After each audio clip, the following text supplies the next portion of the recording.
Are Lamar's Ravens legit AFC threats, Dan? No.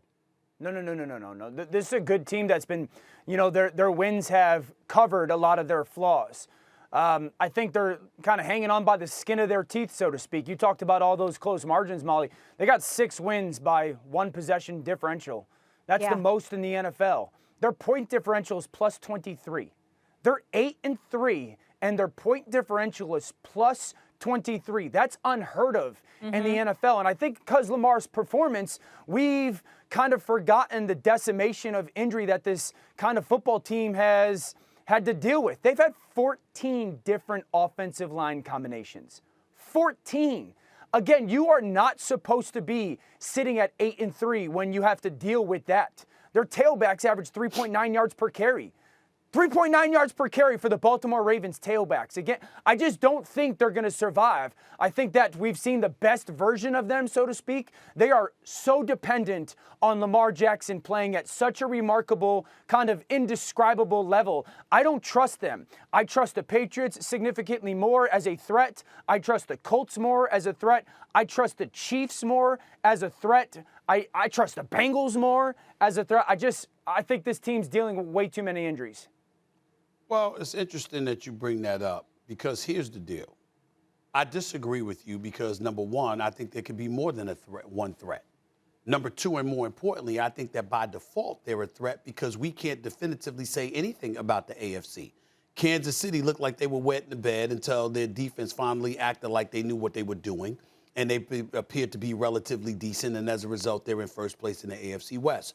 The Indianapolis Colts are a Carson Wentz mistake from being home in the very first playoff round. We all know this. We all know. Listen, the man can play. I'm not like some other people who called the end of his career and all of this other stuff. He went from Philadelphia to Indy, and I said, excuse me, I haven't given up on Carson Wentz. I know the brother can play. It's just that some of the boneheaded mistakes that he has made are inexplicable. They're undeniable, and we can't sit up here and act like they are.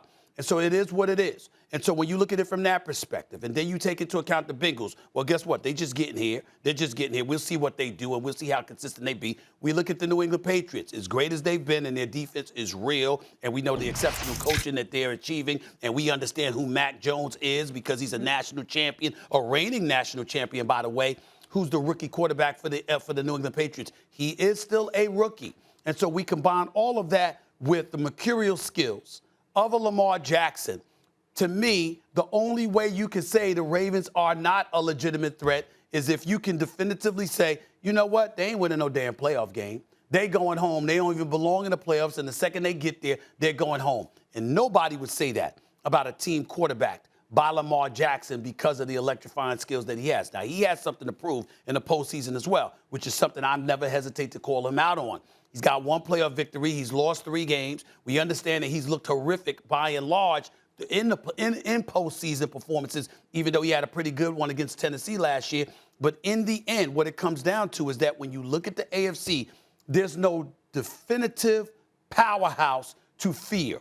Everybody, it's up for grabs. And when we look at the NFC and we look at Tampa and we look at Green Bay, okay, and to a lesser degree, Arizona, and of course we can't ignore the Cowboys and Arizona, we look at teams that we say, potential Super Bowl champions. When we look at the AFC, we're literally scratching our heads wondering who the hell is coming out of the AFC because even with the great Patrick Mahomes in Kansas City, their offense hasn't looked the way we're accustomed to seeing them look over the previous 2 seasons, and we're learning more about the other teams as we go along. Even with Buffalo, we'll see what they're made of come Monday Night Football. Bills Mafia, Bills Nation, the Buffalo Bills. I can't wait for this Monday night because we're going to find out about Josh Allen. And I don't care about, Davius being out, with his injury. I understand that's a big deal. Please don't get me wrong. But I'm just talking about, it's how you play and how you go down if you're going to go down. We understand who the Patriots are. We understand what the Bills were aiming for. You got all of these pieces,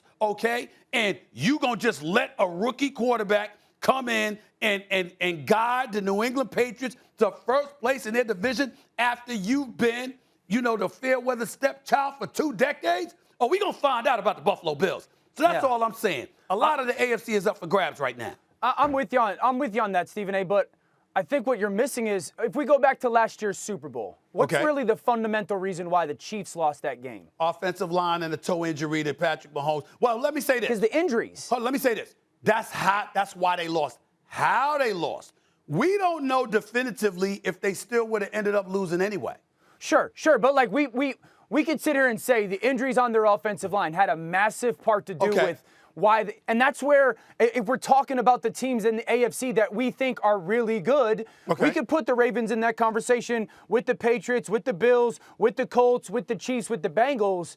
But the difference between the Ravens and every one of those other teams is the injuries. And at the end of the day, in the NFL, we often can look in December and January and go, okay, who's still playing good? It's the team that has their guys. And Baltimore, again, I think is just the winning, sitting at 8-3 has covered up this year. I'll be honest with you. If like I said, they got 6 wins by single points in one possession games. If they were 3-3 in those games, they would be sitting at 5-6. And I would sit here going, they're 5-6 because of the injuries, not because Lamar hasn't played well enough. And I just believe, because that's what the NFL has shown us for 4 decades, that the healthy teams are the ones that win down the stretch. And the Ravens just aren't healthy. They're not healthy, but at the end of the day, they're 8-3. And they've got to win over the Indianapolis Colts. And they've beaten the Cleveland Browns and a few other teams. Not that Cleveland is much this year. But in the end, what I'm talking about is the mercurial skills of a Lamar Jackson on any given Sunday in a postseason. That's a terrifying threat to go against. Thanks for watching ESPN on YouTube. For live streaming, sports, and premium content, subscribe to ESPN+.